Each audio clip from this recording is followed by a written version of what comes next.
Oke, kalau misalnya my friends perhatikan beberapa kita bahas potensi mengenai SMDR ini di mana kita lihat SMDR bisa menjadi salah satu bagian dari ekosistem Patimban ya my friends ya. Jadi kalau misalnya mengenai masalah Patimban ini kita bahas beberapa waktu yang lalu, mungkin di bulan November seingat kami ya, awal-awal November itu kita fokus di NRCA dan juga SSIA.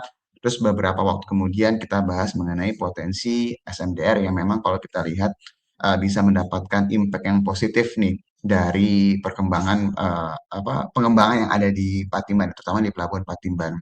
Nah, kemarin harganya sudah mulai mengalami kenaikan, tapi ada beberapa poin yang mau kita highlight. Jadi yang pertama ini saya mau share mengenai keterbukaan informasi di tanggal 9 Desember. Jadi beberapa waktu yang lalu SMDR itu dimintai keterangan sama pihak bursa mengenai volatilitas yang terjadi ya. Meskipun kalau misalnya kita boleh bilang sebenarnya tidak terjadi volatilitas yang berlebihan ya sebenarnya di periode-periode itu gitu ya.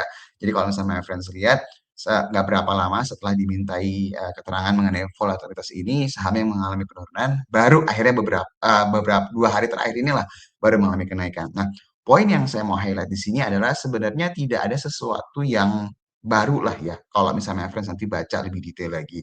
Karena emang tidak ada perubahan, tidak ada aksi dari pemegang saham utama, tapi yang mau saya highlight di sini ada di pertanyaan nomor 3 ini my friends. Jadi kalau my friends baca di sini, informasi, fakta, atau kejadian penting lainnya yang material dan dapat mempengaruhi harga efek perseroan, serta kelangsungan hidup perseroan yang belum diungkapkan ke publik. Di sini jawaban dari manajemen, sampai dengan surat ini dibuat, perseroan tidak memiliki informasi, fakta, dan atau kejadian penting yang bersifat material yang dapat mempengaruhi harga efek serta kelangsungan hidup perseroan yang belum diungkapkan kepada publik.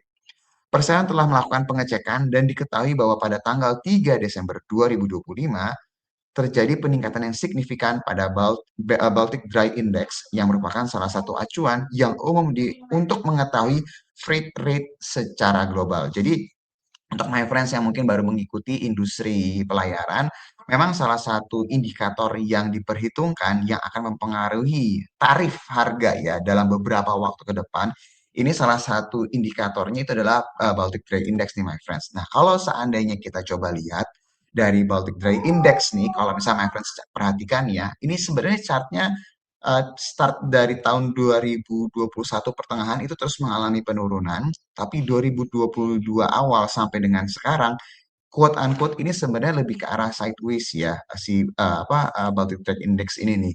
Jadi sebenarnya kalau misalnya kita perhatikan dengan ekspansi yang dilakukan sama SMDR, apabila si freight rates ini membaik dalam beberapa waktu ke depan, ini seharusnya bisa menjadi tambahan sentimen yang positif nih. Karena memang berdasarkan penjelasan dari manajemen, ini seharusnya menjadi salah satu katalis ke depan ini, my friends. Dan kita tahu bahwa di awal tahun depan ada tahun baru Cina dan juga ada beberapa event lainnya yang diekspektasikan bisa menaikkan permintaan untuk perdagangan secara global dan harusnya bisa mempengaruhi freight rates ini nih, my friends.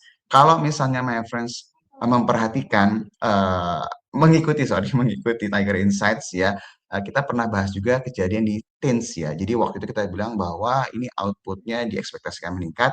Kita lagi nunggu nih kalau harga timah dunia ini membaik gitu ya. Jadi pada saat itu kita expect kalau sampai ini terjadi turnaround story ini akan berlanjut. Nah, kalau sampai ini terjadi juga dari sisi indikator di sini, ini seharusnya bisa menjadi salah satu tambahan katalis yang positif buat SMDR. Terlepas, my friends harus ingat ya, ini adalah perusahaan cyclical, jadi dia bisa naik secara signifikan dan juga bisa turun juga signifikan nih kalau semua story-nya itu selesai.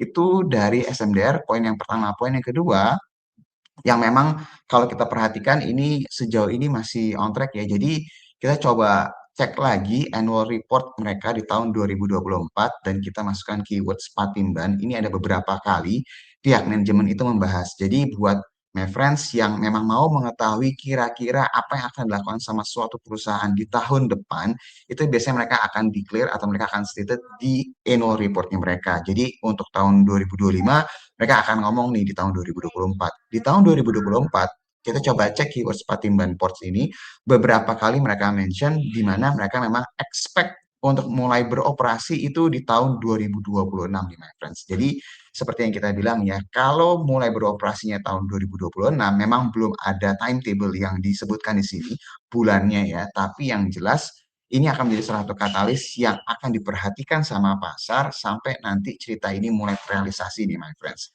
Dan ketika memang ekspektasi di tahun 2026 ya seperti yang my friends perhatiin ya akhir 2025 pergerakan atau momentum saham itu mulai terlihat ya. Jadi beberapa hal ini akan terus kita perhatikan yang terkorelasi dengan pergerakan saham SMBR. Jadi buat my friends yang sudah punya boleh diperhatikan beberapa hal yang tadi sudah kita sebutkan.